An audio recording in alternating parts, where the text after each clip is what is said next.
Hello and welcome everybody to 1969, and we are talking about the 1969-1970 Wilson Dynapower staff model right here. Lovely irons from Wilson. This one happens to have an aluminum shaft.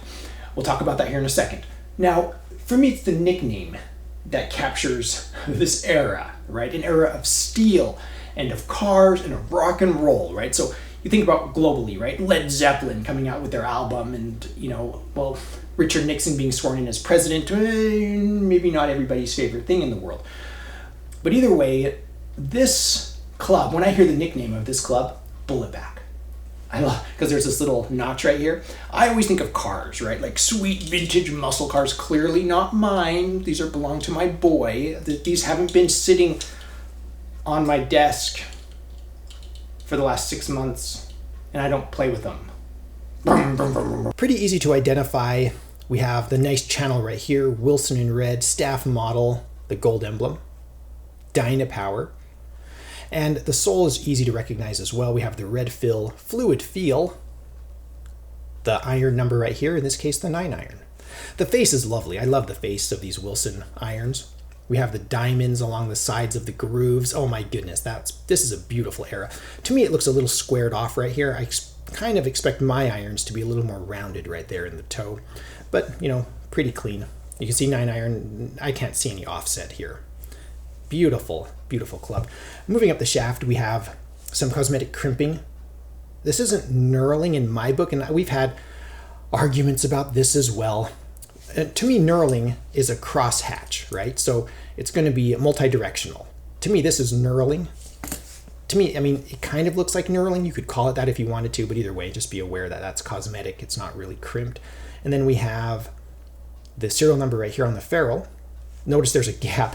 This happens a lot with clubs. The ferrule slides down a little bit, so we have a little gap here. That's not factory. It's not from factory like that. It's just an old club. So we have this lovely ferrule right here. You can see with the red gold and the serial number on it.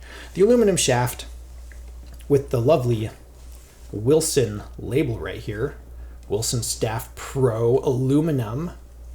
And some pros did play aluminum shafts, and we have the original, very weathered and old Wilson staff. Not sure if you're going to be able to see it right here. Grip along with that. So, next item of business. Let's get this aluminum beauty, aluminum shafted steel beauty out on the range. See how it feels.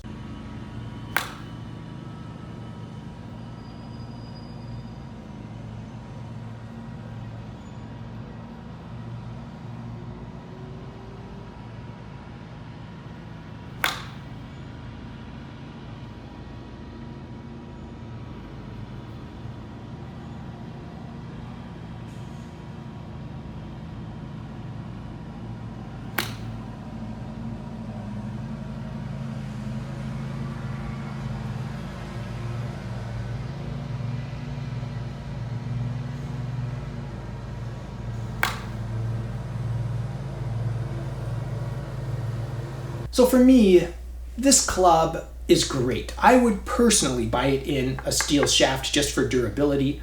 And I don't want to go too far in depth here, but aluminum shafts are plenty durable on the course, in my opinion. Okay, I've never had an aluminum shaft break on me on the course.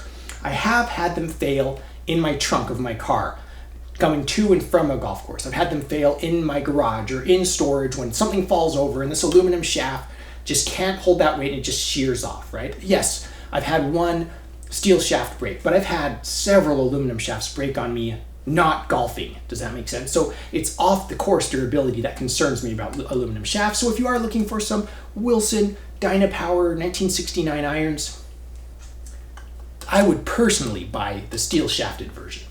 So very good, modern, great feeling, great looking, and to me, looks are half the battle. This is still on my list of, I would love to game a set of these if I can find a good deal of some of these irons in good condition. Let me know your thoughts about this particular iron. 1969, I wasn't even around, but things must have been pretty good coming out with something as beautiful and as easy to hit as this.